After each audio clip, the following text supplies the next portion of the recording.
sounds of jazz. Pay homage. And the music keeps playing. The music keeps going. So thank you all. The music keeps playing.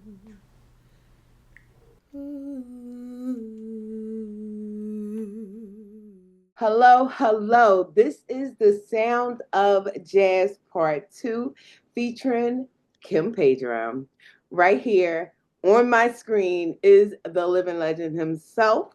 Mr. Kimpedro, please introduce yourself. Tell the people where you're from and what you do. But I'm Kimpedro.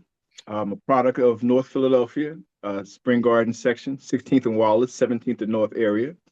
Probably the most diverse cultural melting pot in the city that was overrun with gentrification.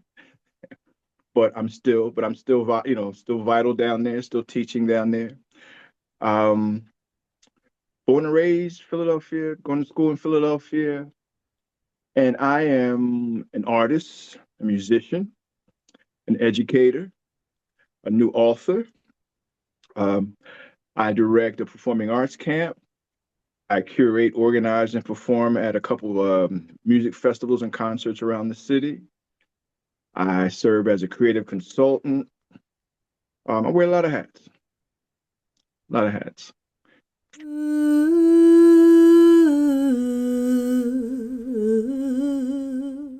Well, born and raised here, went to school here, went to Masterman. I went to a couple cultural arts programs that were real crucial in my development, 1812 Green Street, Prince in Progress. I interned with, a major artist over at Smith Klein and French when I was working there as a youth, which opened up my cultural eye to see that there was a whole lot out there other than what was happening in the community. Studied at the Philadelphia Museum of Art as a child, won a scholarship to go there. So it was called the Philadelphia Museum School, which puts a date on me. Went to Thomas Aikens. I did Fleischer Art Memorial. So, Philadelphia College of Art, Hutchins School of Art. So Philadelphia is a cultural city, and I soaked up as much of it I could. I was a part of one of the settlement music schools some years ago. Just any cultural program that we could actually afford, or a lot of them were free at the time. I just was allowed to go and hang out and be influenced by the local artists. So Philadelphia, I think people sleep on how much culture is actually here in Philadelphia. But then again, maybe not, because everybody comes here to shop for our artists. So no, nobody's sleeping on it, but Philadelphia sleeps on it.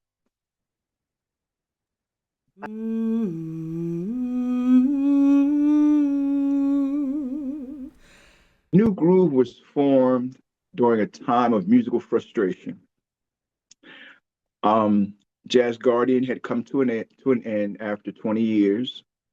I was working with another group, and there was just some issues in that group that didn't allow me to express myself the way that I needed to.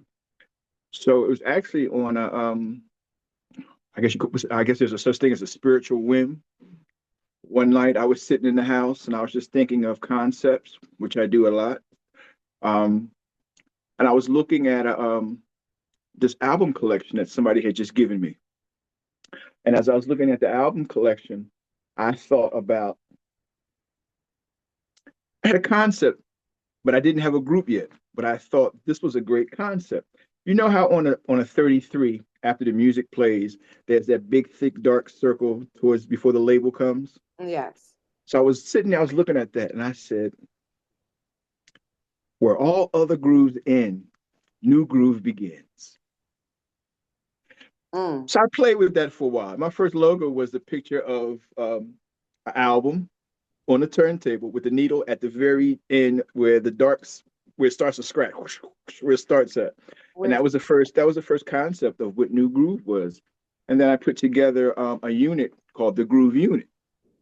It was the first time out. We subbed for a band over at Triumph down in 2nd and Chestnut. It's no longer there. It was a brewery that did live performances. So they called us in because another band had canceled. And the Groove Unit, the original members of NU Gruv at that time were Kendra Butler Waters, James Cooper, and Shamika Bird. So we actually, we did a performance there. Just, the group had been together, what, a week? So we did a performance there. The reception was really good. This one lady tried to pay us not to go on break. So, of course, when I saw that, I'm like, hey, we got something. So what I realized, and one of the things that made Jazz Guardian, which we had prior to that, was instead of running a band, put together a nucleus and then hire who you need when those contracts come up. That way I didn't have to babysit musicians who weren't motivated. I've got an issue with a cat who's in my band and he's playing PlayStation 3 days a week and then want to call me on Thursday. Hey, are we gigging this week? No, we aren't. I am, but we aren't. So by not having to babysit cats that weren't motivated, NU Gruv is actually the meeting place of somewhat successful and consistent artists that have their own thing. So we come and we collaborate and we just create something larger for all of us. I don't interfere with anybody else's career or their trajectory for their career. If they have projects or if something comes up after they've even committed to me, if it's a larger project that actually expands their scope, I understand. We'll let them go and pursue that. I do not want to get in the way of anybody. I also ask when people come to NU Gruv that they bring 100% of themselves. I'm not asking them to step back and follow my agenda or my vision all the time. Sometimes I share my vision and I ask for input from them. I don't ask them to abandon their personality or their style or their music preferences when they come to NU Gruv. That diversity is what's driven NU Gruv over the last 14 years. So my goal for NU Gruv is for it to reach as many households, as many communities, as many businesses as possible because of, the multiple skill sets that all the musicians in NU Gruv have. We don't have, beautiful thing about NU Gruv is I don't have to turn any musical challenge down. So that's one of the beautiful things of NU Gruv. And I don't have to be on a gig for NU Gruv to continue. So, I'm able to get gigs for NU Gruv, even if it doesn't call for a drummer. So I like that too. We've become a reliable source, for creativity. And that's my goal for the city, for us to have, whether it's our music, our literary works, our artwork, arrangements, whatever. We want to just be a part of, your life, your lifestyle. So by the grace of God, we've been permeating a lot of those different territories.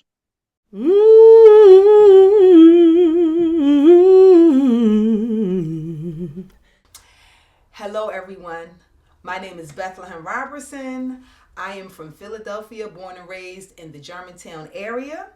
And I am a vocussionist, which is a body percussionist and a vocalist. And I do these things simultaneously but not confined to a wooden box platform called a tarima.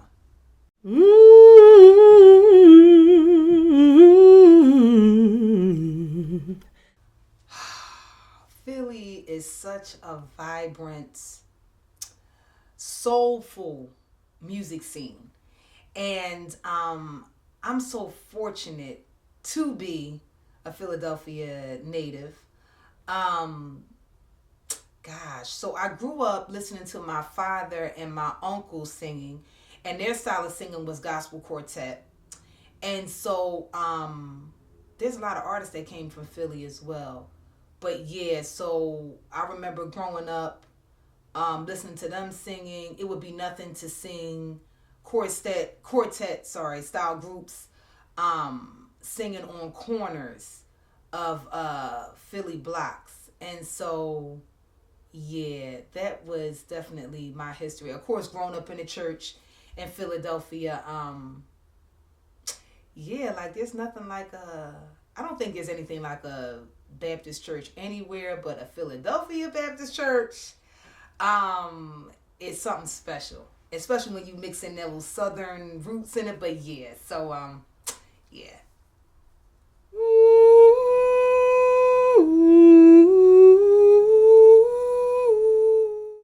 That's a very difficult question because I've been blessed to work with a lot of incredible artists. In fact, a lot of those opportunities came while I was working with Homer Jackson and Philadelphia Jazz Project. So I have a couple favorites. The collaboration and tour with Raphael Xavier, that was major. And I did that through Homer Jackson. Um, the collaboration of doing the hip hop, the intersection of jazz and hip hop, that was major for us because there was some great performances that came out of that. But also the Sunrise series, which I played more concerts than planned, but that, I mean, that collaboration was incredible.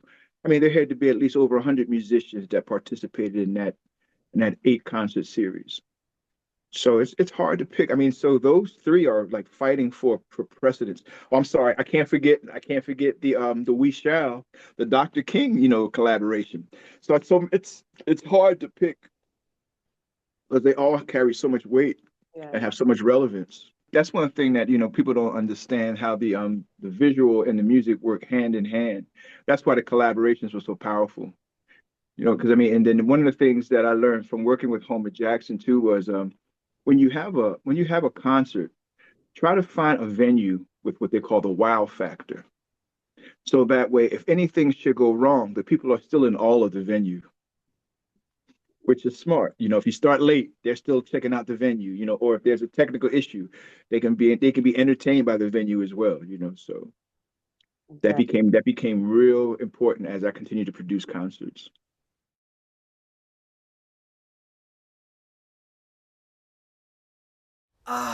There are so many.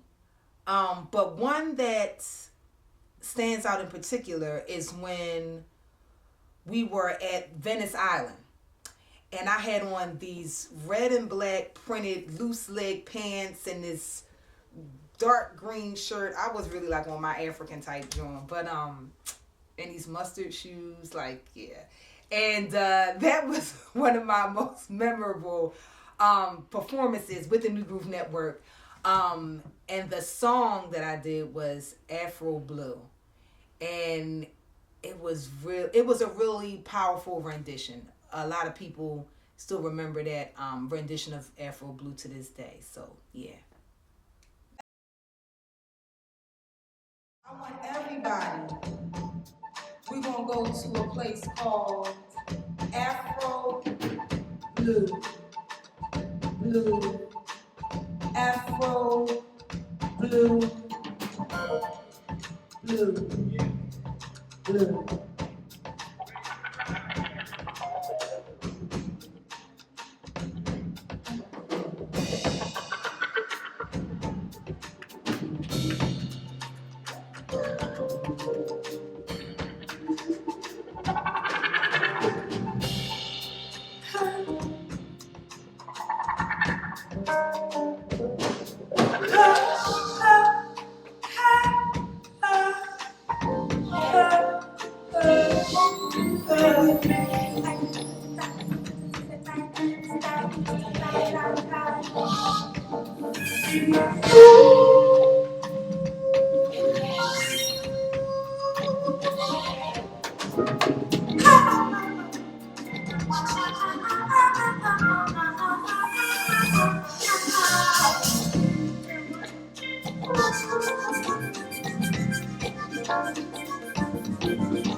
Y'all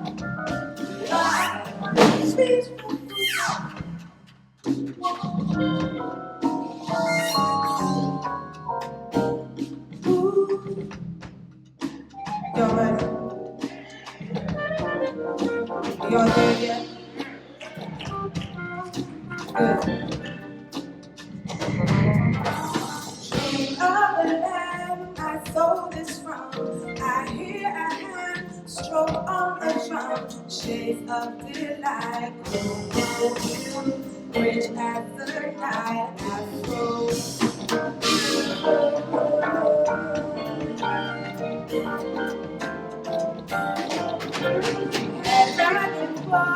Beautiful girl, dancing for joy, delicate world, shades of delight, rich as the night, afro.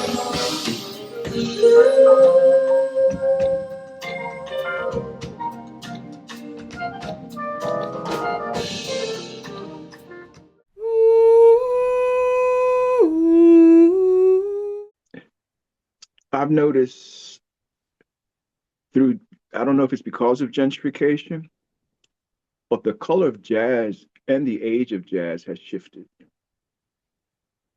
One of the, in fact, one of the goals that New Groove has is to maintain a connection between the younger generations and the older players who paved the way for us. But if you travel around Philadelphia, you won't see those older players in very many venues. One, because they don't want to pay them what they're worth, and it's cheaper to hire some kids out of college. So the face of jazz in Philadelphia is represented, and I'm not saying this to be, racist or to be, showing any level of hate, but the color of jazz is being represented by, four young white boys who are theory and composition majors. I laugh and joke and call it scholastic jazz because I feel in order for it to be authenticated and stay legit, there has to be at least one trailblazer, one pioneer, one person from the cultural origin of jazz involved in their music. I mean, because I don't know. It's just, it's like most of our stuff. It gets taken from us and reassigned. And I'm noticing in Philadelphia, if you look at any of the rosters around the city as far as what the jazz clubs are offering, the demographic is pretty much the same. There's some great young players, but there's a lot of them are just scratching the surface because, like I said, they don't have they don't experience of being on the bandstand with somebody who was there in the beginning or in the development of it. I've been blessed to be, to share the bandstand with, major cats like Alfie Pollard, Tyrone Brown and Papa Kenyatta, the Lee Smiths, it's important that we sit with them, have the experiences with them, be led and directed by them, not look at them as relics and have no interaction with them. Because that's the only thing that, keeps me really knowing that every now and then I can sit and talk to them, find out what they experience. I don't have to go through it, But that's the one thing that's changed about jazz in Philly. I remember back when I was growing up, sticking my head in some of the jazz clubs because they wouldn't let us in because we were too young. I lived right down the street when I lived on North Street. I lived right down the street from a jazz club. It was on North Broad. I think it was I forgot the name of it. Wow. I was thinking about it just the other day, but it was right on Broad. It was right on Broad and North. And we would go down and we would stand outside because we couldn't go in. Yeah, I remember the first time that I, called myself, being a jazz musician, going to JJ's Grotto on 21st Street. Or going to Natalie's on 40th and Market and seeing the old heads play, too intimidated to play or even want to sit behind the kit. But those experiences are no longer available. So it's changed a lot. And for Philadelphia to have as many artists as we do, there's nothing here to keep us here. Which is, very, very, very tragic. Especially when you have the Uptown that's just sitting on North Broad. Freedom Theater is just sitting on North Broad. The Blue Horizon that used to do stuff, we're about to lose that too. The Clef Club is going through changes. I had even said at one time, and I said it in a room hoping that somebody would actually steal the idea.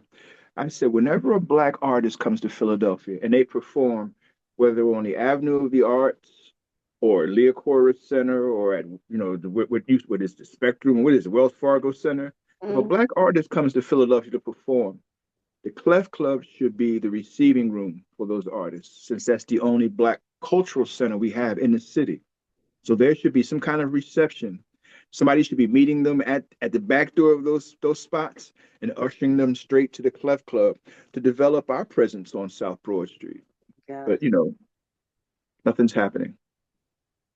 The Club has even taught the next generation of our cultural jazz kids and gave a space to our kids. And you saying it's going to change us? It's just Lovett Hines is no longer in charge, who was a cultural icon. I don't know all the details behind that, but I mean, how do you get rid of somebody who has such a great history in Philadelphia and also great resources? His connections are endless, and the amount of children that came through the Clef Club under his direction. I mean, we could name some major names, but it's just sad, and like I said, I don't want to misquote or speak about what happened, but I heard it was sort of a cultural coup that got him, that moved him out. Yeah, so we don't have much of anything. I mean, we have, luckily, we still have people like Leo Gadsden, who has a Producers Guild. We still have Penny, who has IPAM on Ridge Avenue. Clay Corley has, his spotlight on jazz and poetry, which could be the next big thing, once people find out about this program. And then there's also Jazzing on Ridge at 23rd and Ridge that started out as a, very, very low budget operation that now we're finally getting some support, which you know about because you were part of it last year. Yes. Yeah, I mean, so there are some good grassroots organizations trying to preserve the culture and the music, but we just can't get the funding that we need. And people just don't understand the relevance of maintaining, this culture. I mean, look at what DEI is doing, all across the country. We can't let that happen in our communities.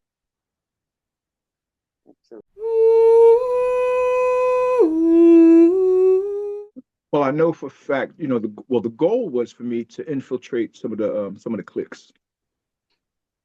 And, and that meant, maybe just hiring somebody from that group of people who didn't care for me because of this or who didn't like me because of that. And also just, finding some young cats who were willing to come and say, hey, what songs won't they allow you to play, at the places that you play? What songs have you always wanted to play, but you can't find musicians to take time to learn it?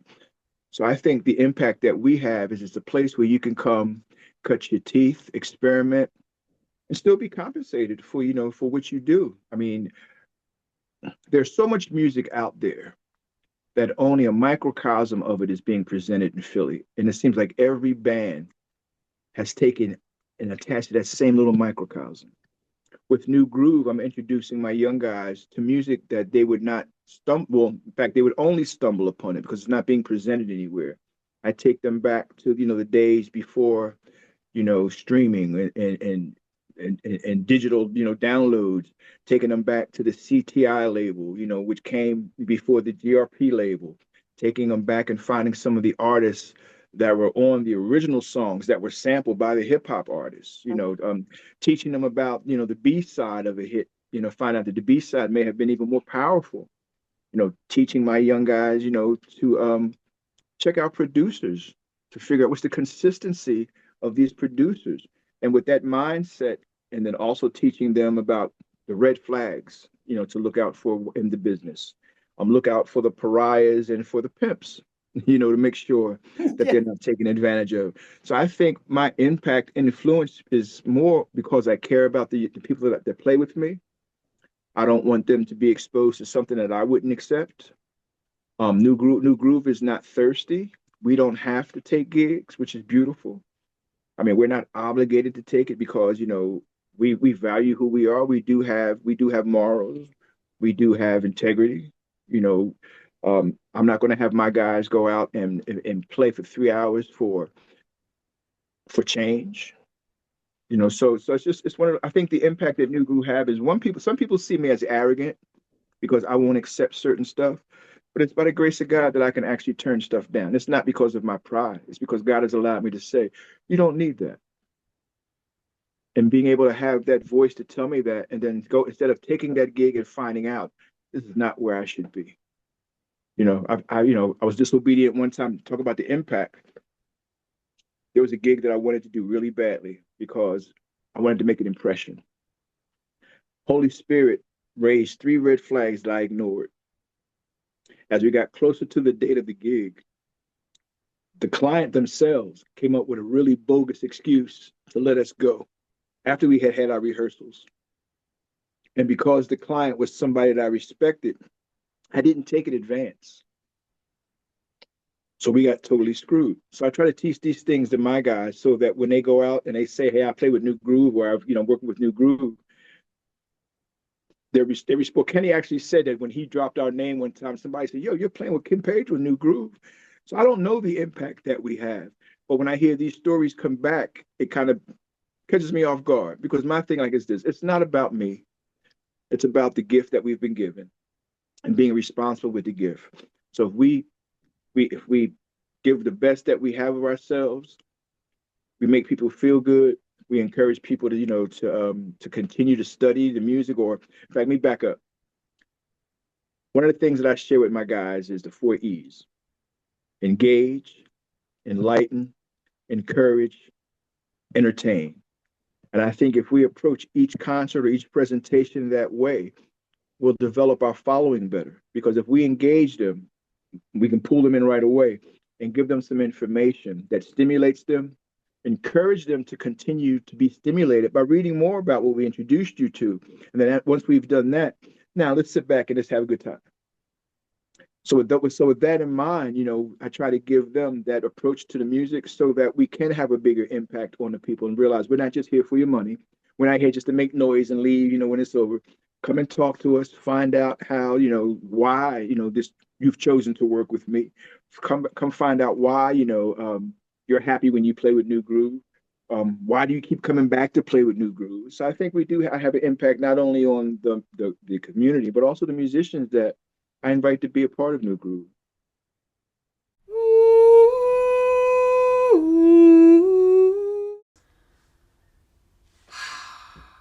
So, the NU Gruv Network was partly cultivated by the Philadelphia Jazz Project. And so Homer Jackson has had a lot of influence in Philadelphia. He was the one in Philly that was gathering up the artists from all around to come together and to create beautiful music by the way of his artistry, right? So Homer was a visionary artist. May he rest in eternal peace and love. And he'll be like, okay, this is the vision. These are the songs surrounding the vision, and I want y'all to learn them. And so I feel like Homer was definitely the catalyst in helping to shape the NU Gruv Network. And so I feel like the NU Gruv Network just basically carried on what Homer left off. And those are some big shoes to fill, right? Because Homer was nobody to sleep on, okay? And so yeah, the NU Gruv Network has been, in my opinion, very influential in Philadelphia musically because of the type of songs that we sing, and not just singing the song like verbatim. Like, we'll take a song and then we will interpret it the way we see fit, right? And so to allow that type of creativity, I think is really, really great.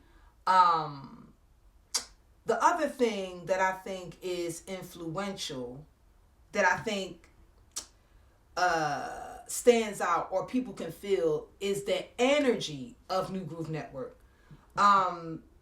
Kimpedro is a stickler, and I think it's a very, very wise decision. I think it's a very good decision to work with artists that have a very similar spirit, right? And so we all get along. We all vibe with each other. We can all like correct each other. we can all inspire each other. And I just think like when you get a group of people that work well together, where everybody puts the ego to the side and it's about making great music, then once the creative juices flow, and then once we have like our musical set, that energy just feeds off into the audience. Like, because I feel like it's deeper than just the music that you present, but it's the energy within the music that you present. And if the energy is genuine and pure coming from each artist, when it gets together, it just becomes that much more impactful and that much more powerful. So I feel like that is a huge influence on Philadelphia, indirectly teaching artists what it is to get together and put like ego and all that other stuff to the side and just get together for the purpose of like creating great music that speaks to people, that ministers to people, that touches people. And I think that type of energy has to come from within, from a very pure place. And so, yeah, in my personal opinion, I think that has been the most influential piece with the NU Gruv Network and creating music and putting music out there for the people. So, yeah. Okay, and NU Gruv is all inclusive. If you've got a creative bone in your body, you're a member. You can be a member of NU Gruv, and it doesn't take a performance to be a member. You can support us. You can follow us. You know, you can show up when we have events. You can donate. But the one thing that I would say to anybody who has gifts, and I've even quoted this in my book. If God gave you gifts and talents, He also packed success with it. It's up to us to keep our focus on God so that success unfolds in a timely manner along with our discipline and our studies. But when we take our focus off of God and be, distracted by what's happening with other musicians or other cliques or other situations, we get distracted. And because of our distraction, we delay our success. So if you know you've got skill sets, if you know you've got a special talent, if you feel like, you are that peculiar person with some peculiar ideas and God has got His hand on it, keep your focus on Him. My success was delayed because of my choices. Had I known that this was waiting for me at the end of my discipline and my diligence, I wouldn't have messed up. But by messing up, I was able to develop other skill sets that now enhance this blessing that's on the other side. So keep your focus on God, the master creator. Whatever creativity you have in you is connected directly to God. Creativity is right next to godliness. Think about that. Who's the master creator? And for us to be creatives, to be able to conceive something and make it tangible, that's an awesome privilege. The sounds of jazz pay homage to those around. Respect, dignity, integrity, originality, above and below the ground, above and below the ground.